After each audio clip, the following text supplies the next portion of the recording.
പ്രിയപ്പെട്ട പ്രേക്ഷകരെ എല്ലാവർക്കും നല്ലൊരു വൈകുന്നേരം നേരുന്നു. വോട്ടും കട്ടനിലേക്ക് സ്വാഗതം. എനിക്കൊപ്പം ഇന്ന് സുജിത് ചന്ദ്രനും ആസിഫ് മുഹമ്മദുമാണ് ഉള്ളത്. നമ്മളിന്ന് സംസാരിക്കുന്ന വിഷയം അത് BJPയുടെ ഒരു ട്രാക്ക് മാറ്റവുമായി ബന്ധപ്പെട്ടാണ്. BJP ഇത്തവണത്തെ നിയമസഭാ തെരഞ്ഞെടുപ്പ് വരുമ്പോൾ എൻ്റെ പ്രിയ കേരളം എന്നുള്ള ഒരു ടാഗ് ലൈനുമായാണ് വരുന്നത്. സാധാരണ BJP ഇത്തരത്തിലൊരു പ്രാദേശിക വാദം അങ്ങനെ ഉന്നയിക്കാത്ത അല്ലെങ്കിൽ ഒരു പ്രാദേശിക ദേശീയത ഉന്നയിക്കാത്ത ഒരു രാഷ്ട്രീയ പാർട്ടിയാണ്. പക്ഷേ ഇത്തവണ BJP അത്തരമൊരു ട്രാക്ക് മാറ്റം നടത്തുകയാണ്. അതിൻ്റെ പിന്നിൽ എന്താണ് എന്നുള്ളതാണ് നമ്മൾ സംസാരിക്കുന്നത്. സുചന്ദ്രൻ, സാധാരണ BJPക്ക് ഒരു ഒറ്റ ദേശീയതയേ ഉള്ളൂ, അങ്ങനെയാണ് സാധാരണ മുമ്പോട്ട് പോകുന്നത്. പ്രത്യേകിച്ച് കേരളത്തിൻ്റെ കാര്യത്തിൽ കഴിഞ്ഞ കുറേ കാലങ്ങളായി ദേശീയ നേതാക്കൾ, പ്രത്യേകിച്ച് മറ്റ് പല സംസ്ഥാനങ്ങളിലുള്ള ആളുകളൊക്കെ കേരളത്തെക്കുറിച്ച് സംസാരിക്കുന്ന പല കാര്യങ്ങളാണ്. അവിടെ എന്തോ ഒരു പിശകുണ്ട് എന്ന് വിചാരിച്ചിട്ടായിരിക്കുമോ BJP ഇത്തരത്തിലൊരു നിലപാട് സ്വീകരിക്കുന്നത്? പെസകല്ല, നല്ലത് തന്നെയാണ്. നല്ല കാര്യങ്ങളെ നല്ലതെന്ന് പറയണം. പക്ഷെ വേറൊരു കാര്യമുണ്ട്. BJPയെ സംബന്ധിച്ച് BJPക്ക് ദേശീയത മാത്രമല്ല ഒന്ന് എന്നുള്ളത്. ഒരു ഭാഷ മതി, ഒരു ഇലക്ഷൻ മതി, ഒരു ടാക്സ് സിസ്റ്റം മതി, ഒരു ദേശീയ നയം മതി. അങ്ങനെ വൺ നേഷൻ, ബാക്കി എവറിത്തിങ് വൺ എന്നൊരു പോളിസിയാണ് അവർ കാലാകാലമായി സ്വീകരിച്ചു പോന്നിട്ടുള്ളത്. അപ്പോൾ അതിൽ ഈ ദേശീയതകൾക്കൊന്നും ഒരു പ്രാധാന്യം ഉണ്ടായിരുന്നില്ല ഇതേവരെ. ഇപ്പോൾ കേരളം എന്ന് പറഞ്ഞാൽ നമ്മുടെ ഭാഷയുടെ ഒരു അടിസ്ഥാന രൂപമാണ്. കേരളം എന്ന് പറയുമ്പോൾ അതിൽ ഒരു ഭാഷാഭിമാനം നമുക്ക് തോന്നും, ഒരു മലയാളിത്വം ഫീൽ ചെയ്യും. കേരള എന്നാകുമ്പോഴോ അത് ഹിന്ദിയുടെയോ അല്ലെങ്കിൽ സംസ്കൃതത്തിൻ്റെയോ ഒരു പ്രഭാവം, അല്ലെങ്കിൽ ഇംഗ്ലീഷുകാരൻ ശേഷിപ്പിച്ച് പോകുന്നതായിരിക്കും അയാൾക്ക് പറയാൻ സൗകര്യമുള്ള രൂപത്തിൽ കേരള എന്ന് പറയുന്നതിനെ. കേരളയെ കേരളമാക്കി മാറ്റണം എന്നുള്ളത് കേരളത്തിൻ്റെ ആവശ്യമായിരുന്നു. കേരള നിയമസഭ അത് പ്രമേയം മൂലം ആവശ്യപ്പെട്ടിട്ടുണ്ട്. അത് BJP അംഗീകരിച്ച് കൊടുക്കുമ്പോൾ BJP ഇന്നോളം തുടരുന്ന രീതികളിൽ ഘടനാപരമായൊരു വ്യത്യാസം ഉണ്ടാകുമെന്ന് ഞാൻ കരുതുന്നില്ല. കാര്യം ഈ പ്രാദേശിക ദേശീയതകളെയെല്ലാം അടിസ്ഥാനപരമായി ഇല്ലാതാക്കാനാണ് ദേശീയ തലത്തിൽ അവർ ശ്രമിച്ചുകൊണ്ടിരിക്കുന്നത്. ആർട്ടിക്കിൾ 370 ഇല്ലാതാക്കുന്നു, പ്രാദേശിക സർക്കാരുകളുടെ അധികാരം കുറയ്ക്കുന്നു, ഫെഡറൽ മൂല്യങ്ങളെ വകവയ്ക്കുന്നില്ല, പ്രധാനപ്പെട്ട തീരുമാനങ്ങൾ എടുക്കുന്ന സമയത്തൊക്കെ പ്രാദേശിക സർക്കാരുകളെയോ പ്രാദേശിക ഭരണകൂടങ്ങളെയോ അംഗീകരിക്കുന്നില്ല. ഇതാണ് അവരുടെ ദേശീയ നയം.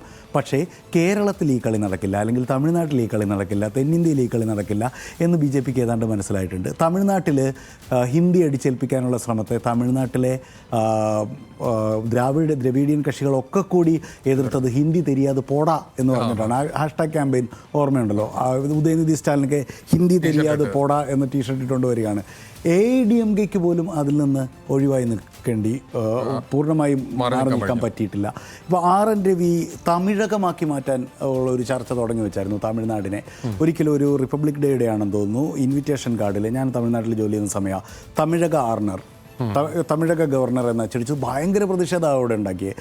തമിഴകം എന്നുള്ള ഒരു വിശാല ദേശീയത എന്ന് പറയുന്നത് തമിഴ്നാടിനെ ചുറ്റുപറ്റി നിൽക്കുന്ന ബാക്കി പ്രദേശങ്ങളെയും ചേർന്നുകൊണ്ടുള്ളതാണ്, ഒരു വിശാല ദേശീയതയാണെന്നാണ് അന്ന് RN രവി പറഞ്ഞത്. പക്ഷേ അതിനെ ഒരു രാഷ്ട്രീയ സന്ദേശമായിട്ടാണ് DMK കണ്ടത്. അതിവിടെ പറ്റില്ല, തമിഴ്നാട് മതി, അത് ഞങ്ങളുടെ പൊളിറ്റിക്കൽ ഐഡൻറ്റിറ്റിയുടെയും ഞങ്ങളുടെ അസ്തിത്വത്തിൻ്റെയും ഭാഗമാണെന്ന് പറഞ്ഞിട്ട് അന്ന് തമിഴ്നാട് നിന്നു. കേരളത്തിൽ ഇപ്പോൾ വന്നിട്ട് കേരള വേണ്ട, നല്ലൊരു ഹിന്ദിയായിട്ടോ സംസ്കൃതമായിട്ടോ കൂട്ടാൻ കേരളം മതി എന്ന് പറയുമ്പോൾ ഇത്രയും കാലം ഇവിടെ വേവിക്കാൻ ശ്രമിച്ചുകൊണ്ടിരുന്ന പരിപ്പ് വേവാത്തത് കൊണ്ട് വേറൊരു വഴി പിടിക്കുന്നു. പക്ഷേ അത് അവരുടെ പോളിസിപരമായിട്ടുള്ള മാറ്റമല്ല. പോളിസിപരമായിട്ടുള്ള മാറ്റമാണെങ്കിൽ ഗവർണറെ വെച്ചിട്ട് കേരളത്തെ മറ്റൊരു ഭൂപ്രദേശം എന്ന പോലെ, അല്ലെങ്കിൽ ഈ ഫെഡറൽ തത്വങ്ങളെ അപ്പാടെ ഇല്ലാതാക്കിക്കൊണ്ട് കണ്ടില്ലെന്ന് അടിച്ചുകൊണ്ട് ഈ ഒരു യൂണിയൻ സർക്കാരിനപ്പുറം ഒരു ഓട്ടോക്രാറ്റ് സർക്കാർ പെരുമാറുന്ന പോലെ ഒരു പ്രാദേശിക സർക്കാരിനോട് ഒരു പ്രാദേശിക ദേശീയതയോടും പെരുമാറില്ല. ഇത് ഓർണമെൻ്റൽ ആണെന്നാണ് എൻ്റെ അഭിപ്രായം. ഞാൻ ഈ പിശക് എന്ന് പറഞ്ഞത്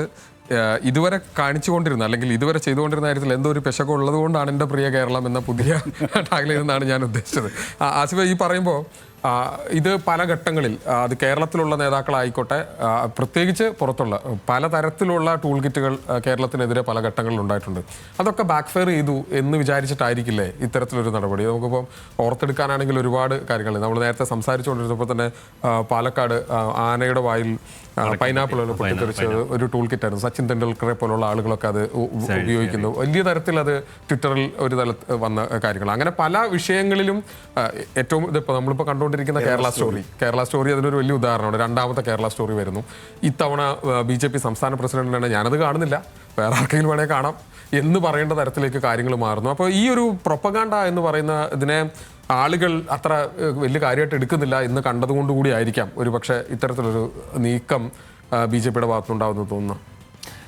ശരിക്കും പറഞ്ഞാൽ കേന്ദ്ര സർക്കാരിൻ്റെ ഇടപെടലും അതുപോലെ തന്നെ BJP കേന്ദ്ര നേതാക്കളുടെ ഇടപെടലിലും കേരളത്തിലെ BJP നേതാക്കൾക്ക് അഭിമാനിക്കാൻ തക്ക ഒന്നുമില്ലാത്തതിനാൽ സ്വാഭാവികമായി ഇനി കേരളം എന്ന പേരിൽ അഭിമാനിക്കാം എന്നുള്ളൊരു തീരുമാനം എടുക്കൽ മാത്രമായിരിക്കും അവർക്ക് നല്ലത്.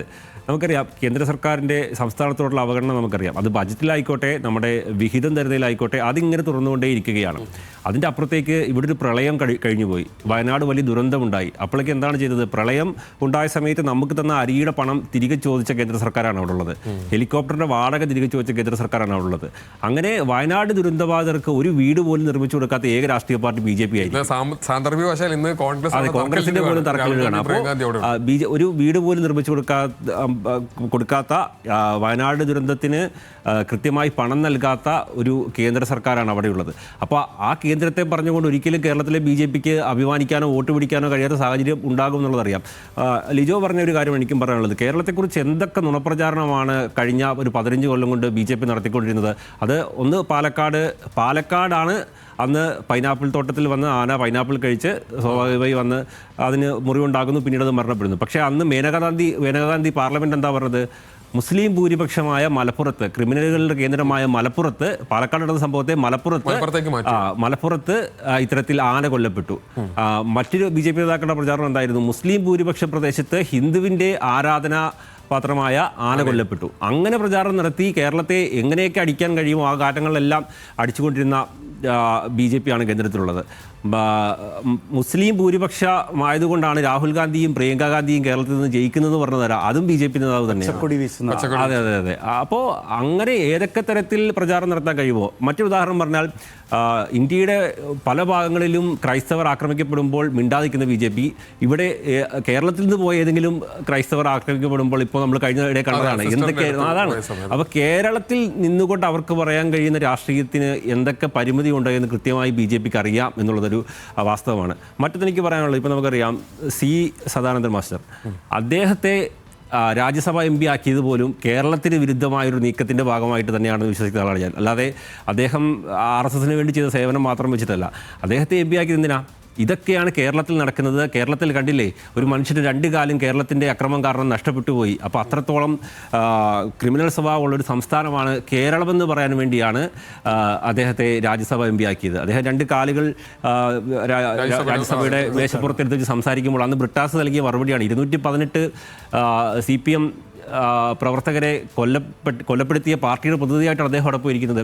അദ്ദേഹത്തിന് നേരെ നടന്ന ആക്രമണം പോലും അത് എന്തിൻ്റെ പേരിൽ നടന്ന ആക്രമണമാണ്? അതിനു മുമ്പ് ഒരു CPM നേതാവ് കൊല്ലപ്പെട്ടതിൻ്റെ പ്രതികാര നടപടിയായി നടത്തപ്പെട്ട ഒരു ആക്രമണത്തിൻ്റെ പേരിലാണ് സ്വാഭാവികമായും അദ്ദേഹത്തിൻ്റെ പോലും കാല് നഷ്ടപ്പെടുന്നത്. അപ്പോൾ അതൊന്നും ചർച്ച ചെയ്യാതിരിക്കാനുള്ളൊരു ശ്രമം സ്വാഭാവികമായും BJPയുടെ ഭാഗത്തു നിന്ന് പല കാലങ്ങളിലും ഉണ്ടായിട്ടുണ്ട്. അതേസമയം സംസ്ഥാനത്തിനെതിരെ വലിയ പ്രചാരണങ്ങൾ നടത്തുകയും ചെയ്തിട്ടുണ്ട്. അപ്പോൾ കേന്ദ്ര സർക്കാർ ചെയ്തുകൊണ്ടിരിക്കുന്നതോ കേന്ദ്രത്തിലുള്ള അല്ലെങ്കിൽ സംസ്ഥാനത്തിൻ്റെ പുറത്തുള്ള മറ്റ് BJP നേതാക്കൾ പറഞ്ഞുകൊണ്ടിരിക്കുന്നതുമായ കാര്യങ്ങളിൽ സ്വാഭാവികമായും സംസ്ഥാനത്തെ BJPക്കാർക്ക് അഭിമാനിക്കാനോ ഇതാണ് ഞങ്ങൾ നിങ്ങൾക്ക് വേണ്ടി ചെയ്തതെന്നോ പറയാനൊന്നുമില്ല. അപ്പോൾ പിന്നെ ഇനിയിപ്പം കേന്ദ്രമൊക്കെ വിട്ടിട്ട് കേരളം എന്ന ലെവലിലേക്ക് ചുരുങ്ങിയാൽ മാത്രം ഇവിടെ ആളുകളെ സ്വാധീനിക്കാൻ കഴിയുന്നൊരു തോന്നൽ സ്വാഭാവികമായും BJP നേതാക്കൾക്ക് ഉണ്ടായിട്ടുണ്ടാകാം എന്നാണ് ഞാൻ പറയുന്നത്. എന്തായാലും കേരളത്തെ ഇഷ്ടപ്പെട്ട് കൊണ്ടുള്ള ഒരു ക്യാമ്പയിൻ നന്നാകട്ടെ, അങ്ങനെ മുന്നോട്ട് വരട്ടെ എന്നാണ് എനിക്ക് തോന്നുന്നത്. ആശ്വാസമുള്ള കാര്യം ഇത് തന്നെയാണ്. ഇപ്പോൾ ഈ പറഞ്ഞു വരുമ്പോൾ ഏറ്റവും ഒടുവിലത്തെ കേന്ദ്ര ബജറ്റ്, ആ ബജറ്റിന് ശേഷം നമ്മളന്ന് കണ്ടു അതെ ആമമുട്ട കിട്ടിയ ബജറ്റ്. ആ ബജറ്റിൽ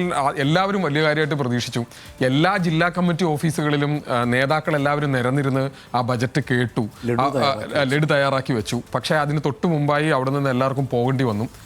അതിനുശേഷം ഇതെങ്ങനെ പ്രതികരിക്കണം, ഇതിലൊരു ഒരു കമൻറ്റ് ഇതിൽ ചെയ്യാൻ കഴിയാത്ത അവസ്ഥയിലേക്ക് BJP നേതാക്കൾ മാറി. പിന്നീട് സുരേഷ് ഗോപി കുറച്ച് ദിവസങ്ങൾക്ക് ശേഷം ഓരോ സ്ഥലങ്ങളിലായി വാർത്താ സമ്മേളനം നടത്തി. അദ്ദേഹം കേന്ദ്രമന്ത്രിയാണ്, വലിയ കാര്യങ്ങൾ നേടുമെന്ന് പറഞ്ഞ് വലിയ പ്രഖ്യാപനങ്ങൾ നടത്തുന്ന ഒരു നേതാവായിരുന്നു അതുവരെ. അതിനുശേഷം അദ്ദേഹം വന്ന് ഇത്രയൊക്കെ അലോക്കേറ്റ് ചെയ്തിട്ടുണ്ട്, ഇത്ര രൂപയാണ് നമുക്ക് കിട്ടിയെന്നുള്ള കണക്ക് പറഞ്ഞ് ഏതൊക്കെയോ, അതായത് മൊത്തം സംസ്ഥാനങ്ങൾക്കായി വീതിച്ചു കൊടുക്കുന്ന കണക്കുകളൊക്കെ വെച്ച് പറയേണ്ട അവസ്ഥയിലേക്ക് വന്നു. അതായത് ഇവിടെ നിന്ന് ജയിച്ചു പോയിട്ടുള്ള BJPയുടെ MP ആയി അദ്ദേഹം കേന്ദ്രമന്ത്രി ആയതിനു ശേഷവും അദ്ദേഹം പോലും ഒരു ഡിഫെൻസീവ് അവസ്ഥയിലാണ് മുമ്പോട്ട് പോകുന്നത്. അങ്ങനെ ഒരു സാഹചര്യത്തിൽ കൂടി ആയിരിക്കും, അതായത് ഇപ്പോൾ രാജീവ് ചന്ദ്രശേഖറിന് ഒരു മറുപടി പറയാൻ കഴിയുന്നില്ല, ഇപ്പോൾ കേന്ദ്രമന്ത്രി സുരേഷ് ഗോപിക്ക് മറുപടി പറയാൻ പറ്റുന്നില്ല. പറയുന്ന മറുപടിയൊക്കെ പരസ്പര വിരുദ്ധമായി.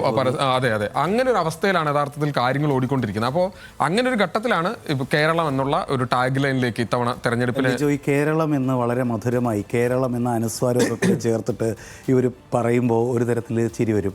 ഇപ്പോൾ ഇതിൻ്റെ ആൾക്കാർ പൊതുവെ, അതായത് സമുന്നതരായിട്ടുള്ള കേരളത്തിൻ്റെ സാംസ്കാരിക പരിസരങ്ങളുമായിട്ട് ചേർന്ന് നിന്നുകൊണ്ട് രാഷ്ട്രീയ പ്രവർത്തനം നടത്തുന്ന പ്രധാനപ്പെട്ട BJP നേതാക്കളെയല്ല പറയുന്നത്. ഇവരുടെ ഓൺലൈൻ കാര്യകർത്താക്കൾ കേരളം എന്ന് പറയാറില്ലായിരുന്നു, ഇവർ കേരളം എന്നായിരുന്നു പറയുന്നത്, ഭൂഗോളം എന്നൊക്കെയായിരുന്നു പറയുന്നത്. അപ്പോൾ അങ്ങനെയുള്ള മനുഷ്യർ ഐ ലവ് മൈ കേരളം എന്നോ ഞാൻ എൻ്റെ പ്രിയപ്പെട്ട കേരളം എന്നൊക്കെയുള്ള ഹാഷ്ടാഗ് ക്യാമ്പയിനിൽ വന്നിട്ട് കേരളത്തെക്കുറിച്ച് അഭിമാനബോധത്തോടെ സംസാരിക്കുമ്പോൾ ഒരു തരത്തിൽ നമുക്കൊരു സന്തോഷമുണ്ട്. പക്ഷേ അതേ വേളയിൽ തന്നെ ഇപ്പോൾ BJPയുടെ അടിസ്ഥാന ദർശനമായ അടിസ്ഥാന രാഷ്ട്രീയ പദ്ധതിയായ ഹിന്ദുത്വ ഒരു ഈ പ്രാദേശിക വിഭിന്ന രാഷ്ട്രീയ പ്രാദേശിക ഭേദങ്ങളെ, അല്ലെങ്കിൽ ഈ ലിജോ ആദ്യം പറഞ്ഞ പോലെയുള്ള ഭിന്നദേശീയതകളെ, ഭാഷയെ, മാറി വിഭിന്നമായി നിൽക്കുന്ന ഇന്ത്യയുടെ സൗന്ദര്യത്തെ അംഗീകരിക്കുന്നതല്ല. ഏകശിലാഘടനയായിട്ടുള്ള ഒരൊറ്റ മോണോലിത്തിക്കൽ സിസ്റ്റത്തിൽ കൊത്തിപ്പെടുത്തിട്ട് ഒറ്റ രാഷ്ട്രം, അതിൻ്റെ അഖണ്ഡ ഭാരതം എന്നൊക്കെ പറയുന്നതിന് ആ അഖണ്ഡ ഭാരതത്തിനുള്ളിലുള്ള വിഭിന്നങ്ങളായിട്ടുള്ള ദേശീയതകളെ, ഭാഷാഭേദങ്ങളെ, പല കേരളങ്ങളെ അംഗീകരിക്കാത്ത മനുഷ്യരിപ്പോൾ വന്നിട്ട് കേരളം എന്ന് പറയുന്നതിലൊരു ഭംഗിയുണ്ട്. ഞാൻ ആദ്യം പറയുന്നത് പോലെ തന്നെ അത് വളരെ സ്ട്രെയിറ്റ് ഫോർവേഡ് അല്ല.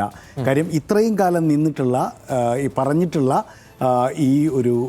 ഈ ഭിന്നഭാവങ്ങളെ അംഗീകരിക്കാത്ത, വിഭിന്നതകളെ അംഗീകരിക്കാത്ത ഒരു പലജാതി പാരിജാത മലരുകൾ പോലെ നിൽക്കുന്ന ഇന്ത്യൻ ദേശീയതയെ ഏകശിലാഘടനയായി കണക്കാക്കിക്കൊണ്ടിരുന്ന ആളുകൾ ഒരു താൽക്കാലിക അടവ് നയം, അത് കമ്മ്യൂണിസ്റ്റുകാർ ഉപയോഗിക്കുന്ന ഒരു പദപ്രയോഗമാണെങ്കിൽ പോലും ഒരു അടവ് നയം എന്ന രൂപത്തിലെങ്കിലും കേരളം പോലെയുള്ള പ്രാദേശിക ദേശീയതകളെ അതിൻ്റെ സ്വത്വത്തിൻ്റെ അടിസ്ഥാന തട്ടിൽ ചെന്ന് തൊട്ടിട്ട് അതിൻ്റെ പ്യൂറസ്റ്റ് ആയിട്ടുള്ള ഫോമിൽ അതിൻ്റെ ഭാഷാരൂപത്തിൽ പോലുമൊക്കെ അംഗീകരിക്കുമ്പോൾ നമുക്കൊരു ഭംഗിൻ്റെ സുഖം തോന്നുന്നുണ്ട്.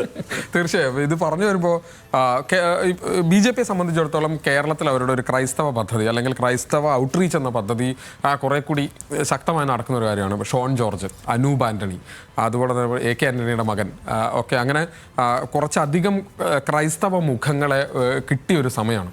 അതിനിടയിലാണ് കഷ്ടകാലത്തിന് അവിടെ സിസ്റ്റർമാരെ പിടിച്ച് ജയിലിലിട്ടത്. അത് വലിയ പ്രശ്നമായി. റോജിയം ജോണിനെ പോലെ MLA-മാർ, ജോൺ ബ്രിട്ടാസ്, അതേപോലെ CPIയുടെ രാജ്യസഭ MP-മാരെല്ലാവരും ചേർന്ന് അവിടെ ചെല്ലുന്നു. വലിയ പ്രതിഷേധം ഉണ്ടാകുന്നു. അവരെ പുറത്തിറക്കേണ്ട സാഹചര്യം ഉണ്ടാകുന്നു. അവർ വേഗത്തിൽ പുറത്തിറക്കിയില്ലെങ്കിൽ അത് ഒരു വലിയ പ്രശ്നത്തിലേക്ക് കാര്യങ്ങൾ പോകുന്നു. അവിടുന്ന് അവർ പുറത്തിറക്കിയതിന് അവിടെ പ്രതിഷേധം വേറെ ഉണ്ടാകുന്നു. അങ്ങനെ വലിയ പ്രതിസന്ധിയായി.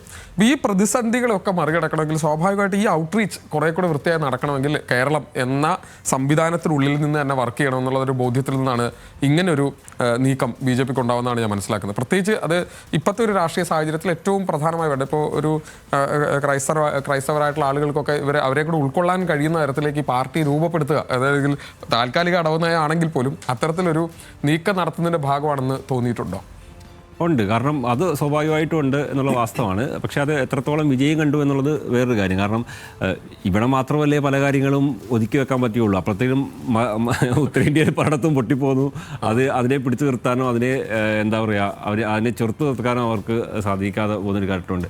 ഇപ്പോൾ ഏറ്റവും ഉദാഹരണമാണ് കേന്ദ്ര നേതാക്കളെല്ലാം വാമനമൂർത്തിക്കാണ് വേണ്ടി വാമന ജയന്തിക്കാണ് ആശംസ നേരുക. കേരളത്തിൽ കഷ്ടപ്പെട്ടാണ് അവർ ഓണാശംസ നേരുന്നത്. അപ്പോൾ അത്രത്തോളം ആ ഒരു പ്രശ്നം അവർക്ക് നേരത്തെ മുതലുണ്ട്. കേരളത്തിൽ ഞങ്ങൾക്ക് ചില കാര്യങ്ങൾ പറയാൻ കഴിയില്ല എന്നൊരു തോന്നൽ അവർക്ക് നേരത്തെ മുതലുണ്ട്. അപ്പോൾ അത് സ്വാഭാവികമായിട്ട് ഇനി എല്ലായിടത്തും ഓണാഘോഷം തന്നെ വരട്ടെ.